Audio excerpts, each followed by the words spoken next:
నమస్తే welcome to story board. Ukraine యుద్ధం ముంగిటి నిలిచింది. అగ్రరాజ్యాల స్వార్థ పోకట్ల కారణంగా ఉక్రెయిన్ నిప్పుల కొలిమిలా రగులుతోంది. ఉక్రెయిన్ ఆక్రమించాలని రష్యా నాటో కూటమిలో చేర్చుకోవాలని అమెరికా చేస్తున్న ప్రయత్నాలు మూడో ప్రపంచ యుద్ధానికి దారి తీసేలా ఉన్నాయనే ఆందోళన వ్యక్తమవుతోంది. ఉక్రెయిన్ సరిహద్దుల వెంబడి కొద్ది రోజులుగా యుద్ధ మేఘాలు అలుముతున్నాయి. ఒకవైపు రష్యా, మరొక వైపు అమెరికా, నాటో సంయుక్త దళాల పోటాపోటీ మోహరింపుతో యుద్ధ వాతావరణం నెలకొంది. ఇక ఈ తరుణంలో ఉక్రెయిన్లో ఉంటున్న ఇతర దేశ పౌరులకు హెచ్చరికలు, అప్రమత్తంగా ఉండాలనే సూచనలు జారీ అవుతున్నాయి. అమెరికా అధ్యక్షుడు జో బైడెన్ ఉక్రెయిన్ పరిస్థితులపై తగ్గేదేలే అంటూనే ఒక్కసారిగా స్వరం మార్చేశారు. ఉక్రెయిన్లో ఉంటున్న అమెరికా పౌరులను వెనక్కి వచ్చేయాలంటూ పిలుపునిచ్చారు. మరోవైపు భారత్ సహా పలు దేశాలు ఉక్రెయిన్లో ఉంటున్న తమ పౌరుల కోసం జాగ్రత్తలు చెబుతున్నాయి.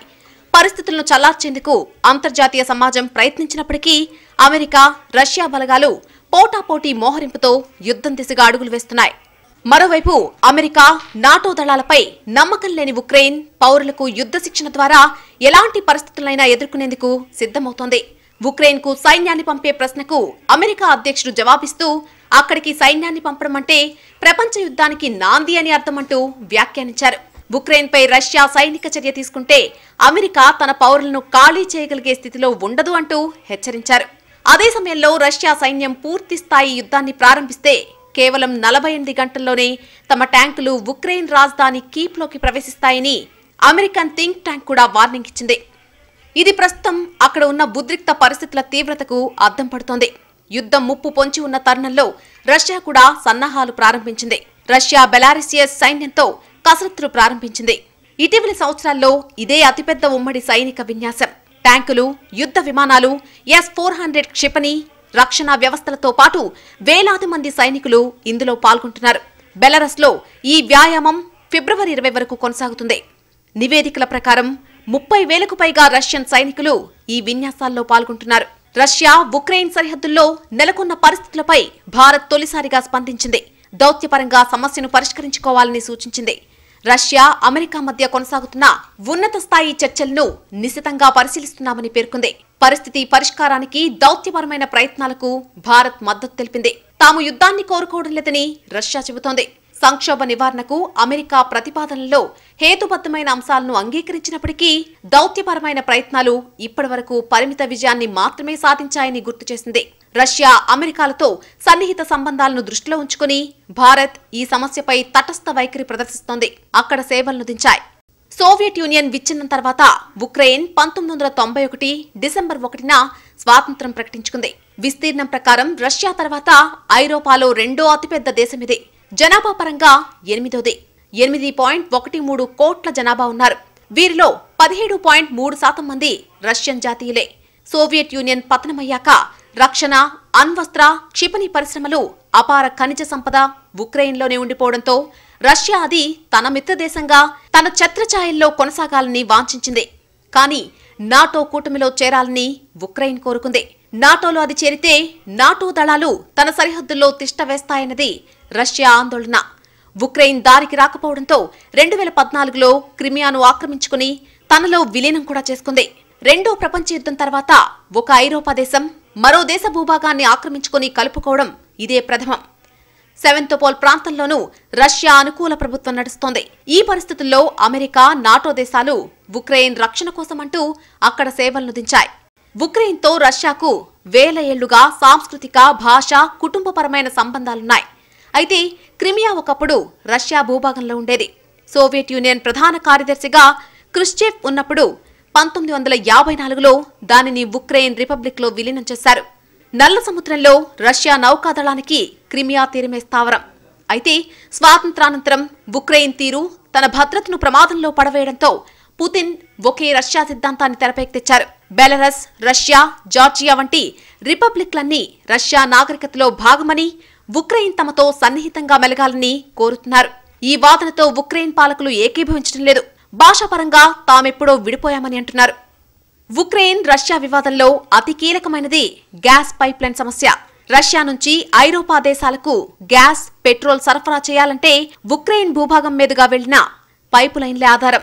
ఇందుకోసం ఉక్రెయిన్కు రష్యా ఏటా $1 మిలియన్ రాయల్టీగా కూడా చెల్లిస్తోంది. అయితే ఉక్రెయిన్ పాలకులు తరచూ ఈ పైప్ లైన్లను స్తంభింపజేస్తామని బెదిరిస్తూ ఉండటంతో రష్యా ప్రత్యామ్నాయం ఆలోచించింది. బాల్టిక్ సముద్ర గర్భం గుండా పైప్ లైన్ల నిర్మాణం చేపట్టింది. జర్మనీ వరకు పూర్తి చేసింది కూడా. ఫ్రాన్స్ కు కూడా దీని ద్వారా ఇంధన సరఫరా చేస్తానని ప్రతిపాదించింది. దానిపై చర్చలు జరుగుతున్నాయి. ఐరోపాలో రష్యాను తీవ్రంగా వ్యతిరేకించే జర్మనీయే దానితో గ్యాస్ సరఫరాపై ఒప్పందం కుదుర్చుకోవడం, ఫ్రాన్స్ కూడా సుముఖంగా ఉండడంతో అమెరికా, బ్రిటన్లలో సోవియట్ మాజీ రిపబ్లిక్లలో ఆందోళన మొదలైంది. ఉక్రెయిన్ కు గ్యాస్ రాయల్టీ రాకపోతే దాని ఆర్థిక పరిస్థితి దెబ్బతింటుందని, అందుకే దాన్ని తాము ఆక్రమించబోతున్నట్లు ప్రచారం చేస్తున్నాయని, యుద్ధ విన్యాసాలను సమర సన్నాహాలుగా పేర్కొంటూ తమపై దాడి చేయాలని చూస్తున్నాయని పుతిన్ విమర్శిస్తున్నారు. ఇటీవల అమెరికా అధ్యక్షుడు జో బైడెన్ తో ఆయన ఫోన్లో చర్చలు జరిపారు. ఉక్రెయిన్ ను నాటోలో చేర్చుకోరదని షరతు విధించారు. ఇందుకు బైడెన్ అంగీకరించలేదు. అటు అమెరికా జట్లు, యుద్ధ నౌకలు, ఇటు సరిహద్దుల్లో రష్యా సేనల మోహరింపుతో ఉక్రెయిన్ విలవిల్లాడుతోంది. రష్యాకు వ్యతిరేకంగా ఉక్రెయిన్ కు అండగా ఉండాలని అగ్రరాజ్యం అమెరికా భావిస్తోంది. ఈ క్రమంలోనే ఉక్రెయిన్ కు కావాల్సిన మిత్ర సాయం అందిస్తోంది. ఉక్రెయిన్ బలగాలు యావరివ్ మిలిటరీ బేస్ వద్ద శిక్షణ పొందుతున్న దృశ్యాలు బయటకొచ్చాయి. ఉక్రెయిన్ బలగాలు యాంటీ ట్యాంక్ క్షిపణులు ఎలా వినియోగించాలో శిక్షణ పొందారు. అదే సమయంలో లాంచర్లు, ఇతర మిలిటరీ హార్డ్వేర్ వ్యవస్థపై కూడా పట్టు సాధించారు. ఇదంతా శిక్షణలో భాగంగా చేశారు. మిలిటరీ దుస్తుల్లో ఉన్న ఉక్రెయిన్ సైనికులు క్షిపణులు ఎలా పేల్చాలో శిక్షణ పొందుతుండగా మరికొందరు సైనికులు ఆ పక్కనే నిలబడి జాగ్రత్తగా పరిశీలించారు. ఇక మంచు దుప్పటి కప్పిన ప్రాంతాల్లో మిలిటరీ వాహనాలు రయ్యమని దూసుకెళ్లాయి. గత కొన్ని రోజుల్లో ఉక్రెయిన్ సరిహద్దుల్లో దాదాపు 10,000 మంది ఉక్రెయిన్ సైనికులను రష్యా చంపేసినట్లు తెలుస్తోంది. అయితే రష్యా మాత్రం తాము ఈ పనికి పాల్పడలేదని వివరణ ఇచ్చుకుంటోంది. ప్రపంచ దేశాలను కలవరపరుస్తున్న ఉక్రెయిన్ ఉద్రిక్తలను చల్లార్చేందుకు అంతర్జాతీయంగా పలు ప్రయత్నాలు ఆరంభమయ్యాయి. వీటిలో భాగంగానే మాస్కోలో ఫ్రాన్స్ అధ్యక్షుడు మాక్రాన్ చర్చలు జరపగా, జర్మన్ ఛాన్సలర్ అమెరికాలో శాంతి యత్నాలు ఆరంభించారు. ఉక్రెయిన్ సార్వభౌమత్వం కాపాడడంపై రాజీ లేదని, ఇదే సమయంలో రష్యాకు స్వీయ రక్షణపై ఉన్న సందేహాలు తీర్చాల్సిందేనని ఫ్రాన్స్ అధ్యక్షుడు మాక్రస్ చెప్పారు. మరోవైపు అమెరికాలో బైడెన్తో చర్చించిన అనంతరం జర్మన్ ఛాన్సలర్ షుల్ట్ ఈ నెల 14-15లో రష్యా, ఉక్రెయిన్లో పర్యటిస్తారు. క్రిమియా ఆక్రమణ తర్వాత తూర్పు ఉక్రెయిన్లో శాంతి స్థాపనకు ఫ్రాన్స్, జర్మనీ 2015లో మధ్యవర్తిత్వం చేశాయి. అప్పటికి రాజీ కుదిరిన పలు అంశాలపై రష్యా, ఉక్రెయిన్ మధ్య విభేదాలు కొనసాగుతూనే వచ్చాయి. 2019లో చివరిసారి ఫ్రాన్స్, జర్మనీ, రష్యా, ఉక్రెయిన్ నాయకులు చర్చల కోసం కలిశారు. కానీ ఎలాంటి ఫలితం రాలేదు. మరోమారు 4 దేశాల నేతలు సమావేశం కావాలని ఉక్రెయిన్ అధ్యక్షుడు వోలోడైమిర్ జెలెన్స్కీ కోరుతున్నారు. కానీ ఉక్రెయిన్ తూర్పు ప్రాంతానికి ప్రత్యేక ప్రతిపత్తి ఇవ్వడంపై స్పష్టత వస్తేనే చర్చలు అంటూ రష్యా మొండిపట్టుపడుతోంది. ఈ పరిస్థితుల్లో ఫ్రాన్స్, జర్మనీల దౌత్యం ఎంత మేర ఫలిస్తుందో చూడాలని అంతర్జాతీయ నిపుణులు వ్యాఖ్యానిస్తున్నారు. తమ అనుకూల నేతను ఉక్రెయిన్ అధినేతగా చేసేందుకు రష్యా కుట్రలు పన్నుతోందని బ్రిటన్ ప్రభుత్వం తీవ్రమైన ఆరోపణలు చేసింది. అందులో భాగంగా ఉక్రెయిన్ మాజీ ఎంపీ యవహెస్ మురేయెవ్ ను రష్యా ఎంచుకుని ప్రోత్సహిస్తోందని ప్రకటించింది. ఈ మేరకు తమకు ఇంటెలిజెన్స్ సమాచారం ఉందని, ఇలాంటి ప్రయత్నాలకు రష్యా భారీ మూల్యం చెల్లించుకోవాల్సి వస్తుందని హెచ్చరించింది కూడా. ఉక్రెయిన్పై యుద్ధం చేసి ఆక్రమించుకునే బదులు తమకు అనుకూల నేత చేతిలో ఉక్రెయిన్ ప్రభుత్వం ఉంటే మంచిదని రష్యా భావిస్తున్నట్టు తెలిపింది. 2015 నుంచి ఉక్రెయిన్లో బ్రిటన్ సేనలు సాయంగా ఉంటున్నాయి. బ్రిటన్ ఆరోపణలను రష్యా ఖండించింది. బ్రిటన్ ఆధ్వర్యంలో నాటో కూటమి సాగించే తప్పుడు ప్రచారంలో ఇదంతా భాగమని రష్యా విదేశాంగ శాఖ ఆరోపించింది. కొన్నాళ్ల క్రితం ఉక్రెయిన్లో సైబర్ దాడి జరిగింది. దీంతో ప్రభుత్వ వెబ్సైట్లు అన్నీ కూడా పనిచేయకుండా పోయాయి. సైబర్ అటాక్ కారణంగా ఇక్కడి విదేశాంగ, విద్య, కేబినెట్ తదితర శాఖల వెబ్సైట్లు క్లోజ్ అయ్యాయని అక్కడి అధికారులు వెల్లడించారు. సైబర్ దాడి వల్ల ఇలా జరిగిందని తెలిపారు. దీంతో నిపుణులు ఆయా ఐటీ వ్యవస్థలను పునరుద్ధరించే పనిలో పడ్డారు. అయితే ఈ దాడి ఎవరు చేశారనేది ఇప్పటి వరకు తెలియలేదు. దీంతో అక్కడి సైబర్ పోలీసులు ఈ వ్యవహారంపై దర్యాప్తు చేస్తున్నారు. కావాలనే ఎవరో చేశారనే విషయాన్ని అక్కడి ప్రభుత్వం గ్రహించింది.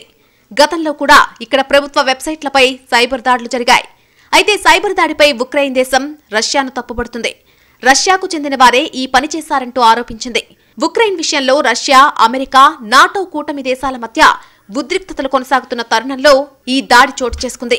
దీంతో రష్యాపై అనుమానాలు వ్యక్తం కావడం అత్యంత సహజం. అలాగే ఉక్రెయిన్పై దాడి చేసే ఉద్దేశం లేదంటూనే రష్యా ఆ దేశ సరిహద్దుల్లో లక్షల మంది సైనికులు, ఆయుధాలను మోహరించింది. ఈ విషయమై ఇటీవల అమెరికా, రష్యాల మధ్య జరిగిన చర్చలు ఫలించలేదు. ఈ నేపథ్యంలో ఈ సైబర్ దాడి జరగడంతో ఉక్రెయిన్ ప్రభుత్వం రష్యాని అనుమానిస్తోంది. ఉక్రెయిన్ను స్వాధీనం చేసుకునేందుకు రష్యా ప్రయత్నిస్తున్న విషయం తెలిసిందే. ఈ క్రమంలోనే దేశ సరిహద్దుల్లో భారీ సంఖ్యలో సైనికుల్ని రష్యా ప్రభుత్వం మోహరించింది. మరోవైపు నాటో దేశాల సైనికులు కూడా భారీగా మోహరించాయి. రష్యా కనుక యుద్ధం ప్రకటిస్తే అది మూడో ప్రపంచ యుద్ధానికి దారితీయొచ్చని పలువురు రాజకీయ నిపుణులు చెబుతున్నారు. అందుకే ఇరు దేశాల మధ్య నెలకొన్న ఈ యుద్ధ వాతావరణంపై ప్రపంచ దేశాలు ఆందోళనకు గురవుతున్నాయి. ఉక్రెయిన్లో శాంతి నెలకొనాలని గత నెలలోనే పోప్ ఫ్రాన్సిస్ ప్రత్యేక ప్రార్థనలు నిర్వహించారు. రష్యాను ఆర్థికంగా దెబ్బతీసేందుకు అమెరికా కీలక అడుగులు వేస్తోంది. రష్యాను స్విఫ్ట్ నుంచి బయటకు పంపించేయాలని చూస్తోంది. స్విఫ్ట్ లో 100కు పైగా సభ్య దేశాలున్నాయి. ఇక దేశం నుంచి మరొక దేశాలని డబ్బు లావాదేవీలు బ్యాంకు ద్వారా జరిగినప్పుడు స్విఫ్ట్ బ్యాంక్ సందేశాలను ఖాతాదారుడికి పంపుతుంది. ఈ స్విఫ్ట్ నుంచి రష్యాను బయటకు పంపితే బయట దేశాల నుంచి రష్యాకు నిధులు ఆగిపోయే ప్రమాదం ఉంటుంది. దీంతో రష్యా కేవలం దేశీయ ఇన్వెస్టర్లపై ఆధారపడాల్సి ఉంటుంది. అయితే స్విఫ్ట్ నుంచి రష్యాను బయటకు పంపేందుకు జర్మనీ ఇష్టపడడం లేదు.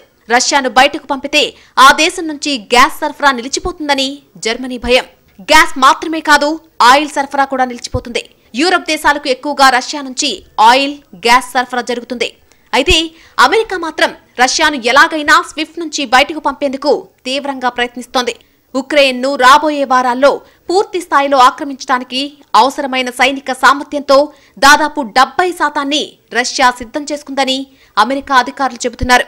వాతావరణం రీత్యా ఫిబ్రవరి మధ్య నుంచి అక్కడ భూమి గడ్డకట్టి గట్టిపడుతుందని, దీంతో రష్యా మరింతగా భారీ యుద్ధ సామాగ్రిని అక్కడికి తేవడానికి వీలు కలుగుతుందని అంచనాలున్నాయి. ఉక్రెయిన్ మీద రష్యా సైనిక దాడి చేసినట్టయితే దాదాపు 50,000 మంది పౌరులు చనిపోతారని అధికారులు హెచ్చరించినట్లు వార్తలొచ్చాయి. అలాంటి దాడి జరిగితే ఉక్రెయిన్ రాజధాని కీవ్ కొన్ని రోజుల్లోనే రష్యా హస్తగతమవుతుందని, దానివల్ల లక్షలాది మంది ప్రజలు పారిపోయే పరిస్థితుల్లో యూరప్లో శరణార్థి సంక్షోభం తలెత్తుతుందని కూడా వారు అంచనా వేశారు. పశ్చిమ దేశాల సైనిక కూటమి నాటో బలగాలను బలోపేతం చేయడంలో భాగంగా అదనపు అమెరికా సైనిక బలగాలు పోలాండ్ చేరుకుంటున్నాయి.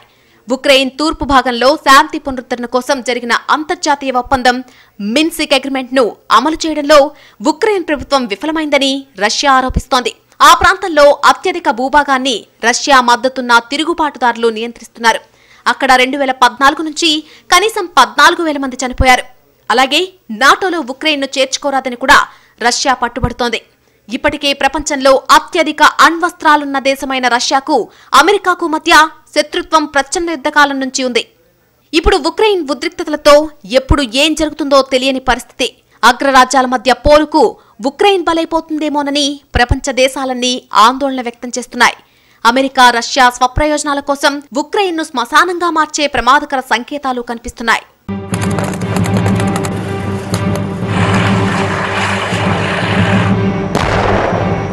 ఉక్రెయిన్పై భారీ సైనిక చర్య దిశగా రష్యా ముమ్మర సన్నాహాలు. అదే జరిగితే కఠినమైన ఆంక్షలతో పాటు సైనికంగా కూడా తీవ్ర స్థాయిలో ప్రతిచర్యలు తప్పవని అమెరికా బెదిరింపులు. ఉక్రెయిన్లో సైనిక స్థావరాల ఏర్పాటుతో రష్యాను కట్టడి చేసేందుకు నాటో ప్రయత్నాలు. ఆ కూటమిలో చేరి రష్యా దాడి గండం నుంచి గట్టెక్కాలని చూస్తున్న ఉక్రెయిన్. ఇక నానాటికి పెరుగుతున్న ఉద్రిక్తతలు ఎలాంటి పరిణామాలకు దారితీయబోతున్నాయి? రష్యా, ఉక్రెయిన్ గొడవలు ఇప్పటివి కావు. 1991లో సోవియట్ యూనియన్ నుంచి విడిపోయిన నాటి నుంచి వాటి మధ్య ఉద్రిక్తత కొనసాగుతూనే ఉంది. అది కాస్త పెరిగి 2014లో దక్షిణ ఉక్రెయిన్లోని క్రిమియాను రష్యా ఆక్రమించి తన భూభాగంలో కలుపుకునేదాకా వెళ్లింది. అంతటితో ఆగకుండా తూర్పు ఉక్రెయిన్లోని డొనెట్స్క్, లుహాన్స్క్ ప్రావిన్సుల్లో పెచ్చరిల్లిన వేర్పాటువాద ఉద్యమాలను రష్యానే పెంచి పోషిస్తుందన్న పాశ్చాత్య దేశాల ఆరోపణ. రష్యా వీటిని ఖండిస్తున్నా వేర్పాటువాద దళాలకు రష్యా సైనిక అధికారులే నేరుగా నాయకత్వం వహిస్తున్నారని ఉక్రెయిన్ చెబుతోంది. 2015లో జర్మనీ, ఫ్రాన్స్ జోక్యంతో శాంతి ఒప్పందం కుదిరినా 3 నాళ్ల ముచ్చట అయిపోయింది. తిరుగుబాటుదారులకు క్షమాభిక్ష, ఆ ప్రాంతాలకు విస్తృత స్వయం ప్రతిపత్తి వంటి నిబంధనను ఉక్రెయిన్ ఉల్లంఘించిందని ఆరోపిస్తూ రష్యా ఏడాదిగా మళ్లీ దూకుడు పెంచింది. ఈ క్రమంలో తాజాగా 1.75 లక్షల సైన్యాన్ని ఉక్రెయిన్ సరిహద్దులకు 200 కిలోమీటర్ల దూరంలో మోహరించిందని అమెరికా ఆరోపిస్తోంది. ఇదంతా ఆ దేశంపై మెరుపుదాడి కోసమేనని మండిపడుతోంది.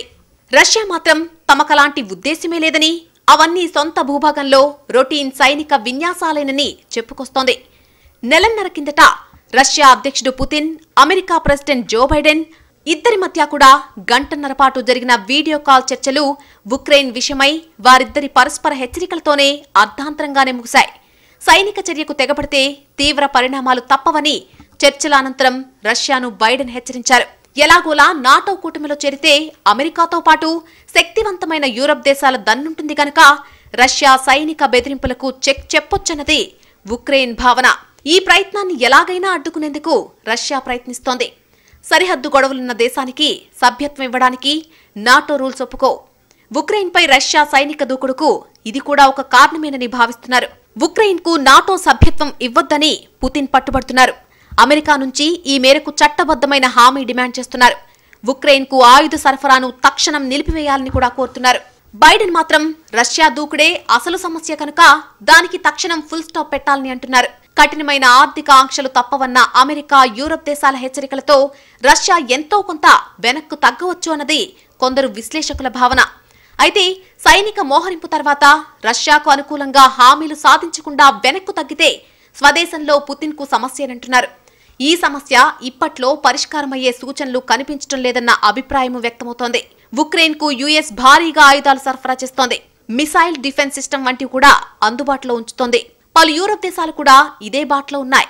వీటిని తక్షణం నిలిపివేయాలన్న రష్యా డిమాండ్కు అవి ఒప్పుకుంటే ఉద్రిక్తతలు ఎంతో కొంత తగ్గే ఆస్కారం ఉంటుంది. అలాగాక రష్యా ఉక్రెయిన్ ఘర్షణలు యుద్ధంగా మారితే యూరప్కు గ్యాస్ సరఫరాపై కూడా తీవ్ర ప్రభావం పడొచ్చు. యూరప్కు దాదాపు 40% గ్యాస్ రష్యా నుంచే సరఫరా అవుతోంది. ఇప్పటికే యూరప్కు గ్యాస్ సరఫరాను రష్యా కొద్ది నెలలుగా వ్యూహాత్మకంగా తగ్గిస్తూ వస్తోంది. గ్యాస్ అవసరాలు పీక్స్ లో ఉండే శీతాకాలం వేళ సరఫరా తగ్గిపోవడంతో ఆ దేశాలు ఇప్పటికే అల్లాడుతున్నాయి. 1991లో సోవియట్ యూనియన్ పతనమైన తర్వాత కోల్డ్ వార్ ముగిసినప్పటికీ దాని వాసనలు ఇంకా పోలేదు అనడానికి తాజా ఉక్రెయిన్ సంక్షోభమే ఉదాహరణ. రష్యన్ విప్లవం తర్వాత 1917లో ఏర్పడిన ఉక్రెయిన్ స్వేచ్ఛ, స్వాతంత్ర్యం, సార్వభౌమ రాజ్యాన్ని ఏర్పాటు చేయాలని తప్పించిన ఒక వర్గం దానికి విరుద్ధంగా సోవియట్ అనుకూల సోషలిస్ట్ అనుబంధాన్ని కలిగి ఉండాలని కలలుగన్న మరో వర్గం ఆలోచనల కలయిక. ఈ వైరుధ్యాలు రెండో ప్రపంచ యుద్ధానంతర కాలం నుంచి నేటి వరకు కొనసాగుతూనే ఉన్నాయి. 1991 నుంచి జరుగుతున్న ఎలక్షన్స్ లో ప్రజాభిప్రాయం చీలిపోయి పాశ్చాత్య కూటమికి అనుకూలమైన విధానాలకు ఒకసారి, రష్యాకు అనుకూల విధానాలకు మరొకసారి మద్దతు లభించింది. ఉక్రెయిన్ నాటో సభ్యత్వం కోరుకోవడం, దానికి అనుకూలంగా నాటో నిర్ణయం తీసుకోవడం తమకు వ్యూహాత్మకంగా మంచిది కాదని రష్యా భావిస్తోంది. ఆ కారణం చేతనే ఉక్రెయిన్ మీద ఒత్తిడి పెంచేందుకే సరిహద్దుల వద్దకు సైన్యాన్ని తరలించింది అనేది విశ్లేషకుల భావన. మరోవైపు కోల్డ్ వార్ టైంలో వెస్టర్న్ కంట్రీస్ ఉమ్మడి రక్షణ కోసం సోవియట్ యూనియన్ కు వ్యతిరేకంగా ఏర్పాటైన నాటో ఆ యుద్ధం ముగిసినా విచ్ఛిన్నమవ్వకుండా ఇంకా విస్తరించడం రష్యాకు ఆందోళన కలిగిస్తోంది. 1997 నుంచి పూర్వపు సోవియట్ యూనియన్లో భాగమైన 14 దేశాలు నాటోలో భాగస్వామ్యం తీసుకున్నాయి. అందులో రష్యాతో సరిహద్దులు పంచుకుంటున్న లాత్వియా, ఎస్టోనియా ఉండడం, సోవియట్ యూనియన్లో రష్యా తర్వాత అతిపెద్ద దేశమైన ఉక్రెయిన్ సభ్యత్వం కోరుకోవడం రష్యాను కలవరపాటుకు గురిచేసే అంశం. యుద్ధం వస్తే ఉక్రెయిన్కు నాటో బలగాలను పంపుతుందా? రెండోది, అసలు ఉక్రెయిన్ రష్యా మధ్య పూర్తి స్థాయి యుద్ధం జరుగుతుందా? ఉక్రెయిన్ నాటో సభ్యత్వం కోరుకున్నప్పటికీ అది ఇంకా నాటోలో సభ్యదేశం కాలేదు. కాబట్టి ఒక నాన్ మెంబర్ రక్షణ కోసం నాటో దళాలు నేరుగా యుద్ధంలోకి దిగే అవకాశం లేదు. అవి ఉక్రెయిన్కు ఆయుధాలను, లాజిస్టిక్స్ ను సరఫరా చేసే అవకాశం మాత్రమే ఉంది. నాటోలో కీలక భాగస్వామి అయిన జర్మనీ ఇప్పటికే సైన్యాన్ని, ఆయుధాలను పంపబోమని తేల్చి చెప్పేసింది. ఇక 1,00,000 మంది సైన్యంతో రష్యా ఉక్రెయిన్తో పూర్తి స్థాయి యుద్ధం చేయకపోవచ్చు. అయితే ఉక్రెయిన్లోని కొన్ని ప్రాంతాలను మాత్రమే ఆక్రమించుకునే లక్ష్యంతో రష్యా యుద్ధంలోకి దిగే అవకాశాలను కొట్టిపారేయలేం. పూర్తి స్థాయి యుద్ధం కాకుండా ప్రాంతీయ ఘర్షణల అవకాశాలను కొట్టేయలేం. ఆర్థికంగా, వ్యూహాత్మకంగా నాటో రష్యా మధ్య ఘర్షణలు అంత ప్రయోజనకరం కాదు.